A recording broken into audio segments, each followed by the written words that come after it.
Jhansi serial episode 72 12th April 2025 ఏం జరిగిందో చూద్దాం. వినోద్ పిఏ ఏయో ఫైల్స్ తీసుకుని చూస్తూ ఉంటుంది. ఈలోగా వినోద్ తన దగ్గరికి వెళ్ళి ఏంటి డార్లింగ్ కోపం తగ్గిందా అని అడుగుతాడు. దానికి తను ఎంతైనా ఇష్టపడ్డవాడివి కదా, నీ మీద కోపం నాకెందుకు ఉంటుంది. ఇప్పుడు వినోద్ మార్నింగ్ చాలా సీరియస్గా ఉంటేను అని అంటాడు. ఇప్పుడు ఎందుకు ఆ టాపిక్ అవసరమా అని అంటుంది తను. వినోద్ ఇంకెప్పుడు నన్ను పెళ్లి చేసుకోమని ఫోర్స్ చెయ్యవు కదా అని అడుగుతాడు. దానికి తను ఫోర్స్ చేస్తే నువ్వు చేసుకుంటావా ఏంటి, లేదు కదా, మనసులో ప్రేమ లేనప్పుడు అడగటం కూడా వేస్ట్ అని అంటుంది. దానికి వినోద్ నిజంగానే ఇంకెప్పుడు అడగవు కదూ అంటే అస్సలు అడగను అంటుంది తను. దానికి Vinod my sweet heart, thanks darling, నన్ను అర్థం చేసుకున్నందుకు. అయినా ఇంత రాత్రైనా నువ్వు ఇంకా వర్క్ చేస్తున్నావేంటి, పైగా నా క్యాబిన్లో అని అడుగుతాడు వినోద్. అప్పుడు ఆ అమ్మాయి డాక్యుమెంట్స్ చాలా పెండింగ్లో ఉన్నాయి, రిఫరెన్స్ ఫైల్స్ ఏమో నీ క్యాబిన్లో ఉన్నాయి అని అంటుంది. అప్పుడు వినోద్ నిద్రాహారాలు మానేసి ఇలా పనిచేస్తే నీ హెల్త్ పాడవుతుంది. అప్పుడు ఆ అమ్మాయి పర్వాలేదు, కంపెనీ బాగుంటుంది, కంపెనీ బాగుంటే నువ్వు బాగుంటావు, నువ్వు బాగుంటే నేను బాగుంటాను అని అంటుంది. దానికి వినోద్ నువ్వు సూపర్ డార్లింగ్, అందుకే నువ్వంటే నాకు చాలా ఇష్టం అంటాడు. అప్పుడు తను ప్లీజ్ డిస్టర్బ్ చేయకు, నాకు చాలా వర్క్ ఉంది అని అంటుంది. సరే త్వరగా కంప్లీట్ చేయి అని అక్కడి నుంచి సిగ్గుపడుతూ వెళ్ళిపోతాడు వినోద్. మరో పక్కన ఫోరెన్సిక్ ల్యాబ్లో అగ్రిమెంట్ పేపర్స్ని టెస్ట్ చేస్తూ ఉంటారు. ఇద్దరు రౌడీలు ఆ టెస్ట్ చేసి అతని దగ్గరికి వెళ్ళి డాక్టర్ అని అంటారు. దానికి డాక్టర్ ఎవరు మీరు, సెక్యూరిటీ సెక్యూరిటీ అని అరుస్తుంటే అతని పీక మీద కత్తి పెడతారు. అవి ఝాన్సీ ఇచ్చిన డాక్యుమెంట్సేనా అని అడుగుతారు రౌడీలు. అవును అంటాడు డాక్టర్. ఆ డాక్యుమెంట్స్ చెక్ చేసావా అని అడుగుతారు. చెక్ చేశాను అంటాడు. అవి ఒరిజినల్ డాక్యుమెంట్స్ అని అంటాడు డాక్టర్. అప్పుడు ఆ రౌడీలు అయితే అవి ఫేక్ డాక్యుమెంట్స్ అని రిపోర్ట్ రెడీ చెయ్యి అని అంటారు. చూస్తావేంటి, త్వరగా రెడీ చెయ్యి అంటారు. అప్పుడు ఆ డాక్టర్ లేదు, నేను రిపోర్ట్స్ మార్చకూడదు. అప్పుడు ఆ రౌడీలు అయితే నీ ప్రాణాలు గాల్లో కలిసిపోతాయి అని అంటారు. దానికి డాక్టర్ నా ప్రాణాలు పోయినా సరే నేను నా వృత్తికి ద్రోహం చేయలేను అని అంటాడు. ఇదంతా గౌతమ్ సెల్ ఫోన్లో రికార్డ్ చేస్తాడు.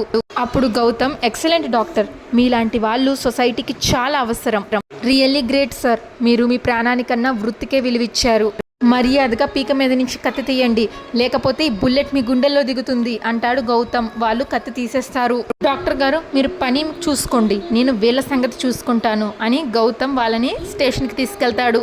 నెక్స్ట్ డే కోర్టులో జడ్జ్ రిపోర్ట్స్ వచ్చాయా అని అడుగుతాడు. వచ్చాయి సార్ అంటూ రిపోర్ట్స్ జడ్జికి ఇస్తాడు స్టెనో. జడ్జి మృణాలిని గారు, ఝాన్సీ గారు ఇచ్చినటువంటి డాక్యుమెంట్స్ ఒరిజినల్ అని ప్రూవ్ అయింది, దీనికి మీరేం చెప్తారు మృణాలిని గారు అంటే లేదు యువర్ ఆనర్, ఎక్కడో తప్పు జరిగింది అంటుంది మృణాలిని. దానికి జడ్జి నేనైతే డాక్యుమెంట్స్ కరెక్ట్గానే చదివాను, ఇంకెక్కడ తప్పు జరిగింది అనేది మీరే చెప్పాలి అంటాడు. ఝాన్సీ జడ్జి గారితో ఇందులో ఏ తప్పు లేదు యువర్ ఆనర్ అని అంటుంది. మృణాలిని చూస్తూ ఏంటి మేడం షాక్ అయ్యారా, దీనికే ఇలాగ షాక్ అయితే ఇంకా జరగబోయేది చూస్తే మీరు తట్టుకోలేరేమో. యువర్ ఆనర్, మృణాలిని గారు ఏదో తప్పు జరిగిపోయింది అని కంగారు పడిపోతున్నారు, ఆవిడ కంగారు తీర్చడం కోసం నేను ఇంకో సాక్షిని ప్రవేశపెట్టాలనుకుంటున్నాను అంటుంది ఝాన్సీ. ఆ డాక్యుమెంట్స్ ఒరిజినల్వి అని ప్రూవ్ చేయడానికి నా దగ్గర లైవ్ ఎవిడెన్స్ కూడా ఉంది, మీరు పర్మిషన్ ఇస్తే నేను సాక్షిని ప్రవేశపెడతాను అంటుంది ఝాన్సీ. పర్మిషన్ గ్రాంటెడ్ అని జడ్జ్ అంటే మంజు అని పిలుస్తుంది ఝాన్సీ. వినోద్ పిఏ వస్తుంది. వినోద్ షాక్ అవుతాడు. వినోద్ ఏమీ చెప్పద్దు అని కోపంగా సైగ చేస్తాడు ఆ అమ్మాయికి. అప్పుడు ఝాన్సీ జడ్జితో యువర్ ఆనర్, ఈ అమ్మాయి పేరు మంజు, వినోద్ కంపెనీలో ఎంప్లాయీగా వర్క్ చేస్తుంది, ఏం జరిగిందో చెప్పమ్మా అని జడ్జ్ అంటే సార్ ఝాన్సీ గారు కోర్టుకు ప్రొడ్యూస్ చేసిన డాక్యుమెంట్స్ గతంలో నేనే టైప్ చేశాను, రాకేష్ వినోద్లు బిజినెస్ పార్ట్నర్స్ అనేది నిజం, ప్రాజెక్ట్ సక్సెస్ మీద ఇద్దరికీ షేర్ ఉంది, దానికి సాక్ష్యం నేనే సార్, నా ముందే వీళ్ళిద్దరూ ప్రాజెక్ట్ డాక్యుమెంట్ మీద సంతకం చేశారు, కానీ రాకేష్ చనిపోయిన తర్వాత వినోద్ డాక్యుమెంట్స్ మార్చేసి మోసం చేశాడు, ఫ్రెండ్ చావుని అవకాశంగా తీసుకొని ఇలా చేస్తాడు అని అనుకోలేదు. ఇప్పుడు మృణాలిని నో యువర్ ఆనర్, తను అబద్ధం చెప్తుంది అని అంటే ఆ అమ్మాయి లేదు నేను నిజమే చెప్తున్నా అని అంటుంది. దానికి మృణాలిని కోపంగా ఇంకా ఆపుతావా నీ నటన జడ్జి కలగజేసుకొని మృణాలిని గారు ఆ అమ్మాయి వినోద్ కంపెనీలో ఎంప్లాయీగా వర్క్ చేస్తుంది, ఆ అమ్మాయి ఎందుకు తన యజమాని మీద అబద్ధపు సాక్ష్యం చెప్తుంది అని అడుగుతారు. అప్పుడు మృణాలిని తన సాక్ష్యం తను చెప్పేది ఫేక్ యువర్ ఆనర్, మీరు నమ్మద్దు, రౌడీలతో ఫేక్ అటాక్ ఎలాగ ప్లాన్ చేసుకుందో లాయర్ ఝాన్సీ గారే ప్రీ ప్లాన్డ్గా ఈ దొంగ సాక్ష్యాన్ని క్రియేట్ చేశారు, ఆ అమ్మాయికి డబ్బులు ఎరగా వేసి ఇదంతా చేస్తున్నారు అంటుంది మృణాలిని. జడ్జ్ కానీ డాక్యుమెంట్స్ ఒరిజినల్ అని తెలిసింది కదా అని అంటాడు. కావచ్చు యువర్ ఆనర్, కానీ ఎక్కడో ఏదో జరిగింది. ఆ అమ్మాయి చెప్పింది కదా డాక్యుమెంట్స్ నేనే టైప్ చేశాను అని. అది గతంలో జరిగిందో ఇప్పుడు జరిగిందో ఎవరికి తెలుసు. నా క్లయింట్ వినోద్ జెన్యూన్ పర్సన్. నాకు ఒక్క అవకాశం ఇవ్వండి జడ్జి గారు. ఈ డాక్యుమెంట్స్ ఆ అమ్మాయి చెప్పేది మొత్తం ఫేక్ అని నేను మీ ముందు పెడతాను. అప్పుడు ఝాన్సీ, డోంట్ వర్రీ మేడం, ఎదుటి వాళ్ళ దగ్గర బ్రహ్మాస్త్రం ఉన్నప్పుడు మీరు గడ్డిపూస కోసం వెతకాల్సిన అవసరం లేదు. ఈ కేసుకి సంబంధించిన ఇంకొన్ని పక్క ఆధారాలు నా దగ్గర ఉన్నాయి మేడం. మై లార్డ్, మంజు చెప్పిందంతా నిజమే, కానీ మృణాలిని గారు నేను ఈ సాక్షిని ప్రీ ప్లాన్డ్గా ఫేక్ క్రియేట్ చేశాను అని అనుమానిస్తున్నారు. తన డౌట్లు క్లియర్ అవ్వడానికి నా దగ్గర ఇంకొక ఎవిడెన్స్ కూడా ఉంది. మా బావ రాకేష్ వినోద్ అగ్రిమెంట్ పేపర్ల మీద సైన్ చేసే ముందు రాకేష్ కూడా ఆ ప్రాజెక్ట్లో పార్ట్నర్ అని చెప్పి వినోద్ మాట్లాడిన వీడియో క్లిప్ ఇందులో ఉంది చూడండి అంటూ జడ్జికి అందజేస్తుంది ఝాన్సీ. జడ్జి గారు ఆ పెన్ డ్రైవ్ని ల్యాప్టాప్కి పెట్టి వీడియో చూస్తారు. అందులో వినోద్, ఎస్ రాకేష్, ఇక నుంచి ఈ ప్రాజెక్ట్లో నువ్వు కూడా పార్ట్నర్వి అని అన్నట్లు ఉంటుంది ఆ వీడియో. రాకేష్ వినోద్ షేక్ హ్యాండ్స్ ఇచ్చుకున్నది కూడా ఆ వీడియోలో ఉంటుంది. అప్పుడు జడ్జి, అవును, రాకేష్ని పార్ట్నర్ చేస్తూ వినోద్ ఇందులో క్లియర్గా మాట్లాడాడు అని అంటారు. ఇంకా మృణాల్ని చేసేదేమీ లేక సీరియస్గా తలదించుకొని ఉంటుంది. ఝాన్సీ మృణాల్ని చూస్తూ స్మైల్ ఇస్తూ ఉంటుంది. ఈలోగా గౌతమ్ లెగిసి, అంతేకాదు మై లార్డ్, మీరు డాక్టర్తో చెక్ చేయించాలని ఫోరెన్సిక్ ల్యాబ్కి పంపించిన డాక్యుమెంట్స్ని ఫేక్ రిపోర్ట్ అని ప్రూవ్ చేయాలని ప్రయత్నించాడు ఈ వినోద్. ఒకసారి ఈ వీడియో చూడండి అంటూ తను రికార్డ్ చేసిన వీడియోని జడ్జి గారికి అందజేస్తాడు గౌతమ్. మృణాల్ని గౌతమ్ వంక సీరియస్గా చూస్తుంది. మృణాల్ని ఇంకా చేసేదేమీ లేక వెళ్ళి తన సీట్లో కూర్చుంటుంది. ఇంకా జడ్జి ఈ కేసుకి సంబంధించిన సాక్ష్యాలు పూర్వాపారం పరిశీలించిన తరువాత రాకేష్ వినోద్ ఇద్దరు కలిసే బిజినెస్ పార్ట్నర్స్గా ప్రాజెక్ట్ని పూర్తి చేశారు అని, రాకేష్కి రావాల్సిన 10 కోట్ల వాటా రాకేష్ పిల్లలకు వినోద్ ఇవ్వవలసిందిగా కోర్టు నిర్దేశించడం అయినది అంటాడు జడ్జి. అప్పుడు మృణాల్ని లెగిచి, యువర్ ఆనర్, వినోద్ 10 కోట్లు ఇస్తాడు, కానీ రౌడీలతో కాంట్రాక్ట్ కుదుర్చుకొని కోర్టుని మిస్యూజ్ చేసిన ఝాన్సీకి ఈ కోర్టు ఏం శిక్ష విధిస్తుంది అని అడుగుతుంది మృణాలిని.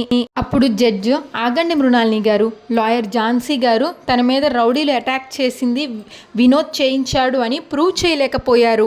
కాబట్టి లాయర్ ఝాన్సీ గారిని 1 నెల రోజుల పాటు సస్పెండ్ చేస్తున్నట్లు కోర్టు నిర్ణయించబడింది అంటాడు జడ్జ్. ఝాన్సీ లెగిసి యువర్ ఆనర్ అని అంటున్నా ఇంకా జడ్జ్ అక్కడి నుంచి లెగిసి దండం పెట్టి వెళ్ళిపోతాడు. ఇంకా మృణాల్ని ఝాన్సీ వైపు సీరియస్గా చూస్తుంది, ఏదో తనే కేసు గెలిచేసినట్టు. అప్పుడు ఝాన్సీ, అసలు ఇదంతా చేయించింది నేను, మంజుని కలిసింది నేను, మంజుతో ఇలా సాక్ష్యం చెప్పించింది నేను అని తన మనస్సులో అనుకుంటుంది. అంతకుముందు ఝాన్సీ మంజుని కలిసి మాట్లాడిన క్లిప్స్ చూపిస్తాడు. మంజు, మా బావ రాకేష్ వినోద్ కలిసిన అగ్రిమెంట్ కాంట్రాక్ట్ గురించి నాకు డీటెయిల్స్ కావాలి, దాని గురించి నీతో మాట్లాడడానికి వచ్చాను అంటుంది ఝాన్సీ. ఝాన్సీ జరిగిందంతా మంజుకి చెప్తుంది. ఇప్పుడు మంజు, రాకేష్ చాలా జెన్యూన్ పర్సన్ మేడం, వాళ్ళిద్దరికి మీరు చెప్పినట్లుగా కాంట్రాక్ట్ ఉంది మేడం. ఆ రోజు వినోద్కి వార్నింగ్ ఇవ్వడం నేను చూశాను మేడం. వినోద్ది చాలా బ్యాడ్ క్యారెక్టర్ మేడం, వాడి గురించి తెలియక నేనే వాడి వాళ్ళలో పడిపోయాను. వాడే నా జీవితం అనుకొని వాడు చెప్పిందల్లా చేశాను, కానీ నిజం తెలిసేసరికి నేను మోసపోయాను మేడం అని అంటుంది మంజు. ఇప్పుడు ఝాన్సీ, అంతలాగా వాడిని ఎలా నమ్మారు? రోజు న్యూస్లో వస్తూనే ఉంటుంది కదా అమ్మాయిల మీద జరిగే దాడులు, అమ్మాయిలకు జరిగే అన్యాయాలు. అప్పుడు మంజు, ఆ టైంలో అవేమీ అర్థం కావు మేడం, వాళ్ళు చూపించే దొంగ ప్రేమకి పడిపోతాం. నాకు మాయ మాటలు చెప్పి పెళ్లి చేసుకుంటాను అని నాకు ప్రామిస్ చేసి నమ్మించాడు. వాడి అవసరాలన్నీ తీరిపోయాక నన్ను పెళ్లి చేసుకోవడం కుదరదు అని అన్నాడు. వాడు ఒక ఉమెనైజర్, వాడిని మాత్రం అస్సలు వదిలిపెట్టను. అవును, రాకేష్ కేసు కోర్టులో నడుస్తుంది కదా, ఏమైంది మేడం అని అడుగుతుంది మంజు. కేసు వాయిదా పడింది, నాకు కొన్ని సాలిడ్ ఎవిడెన్సెస్ కావాలి. మా బావ ఆ వినోద్ పార్ట్నర్స్ అని నీ దగ్గర ఏమైనా ప్రూఫ్స్ ఉన్నాయా అని అడుగుతుంది ఝాన్సీ.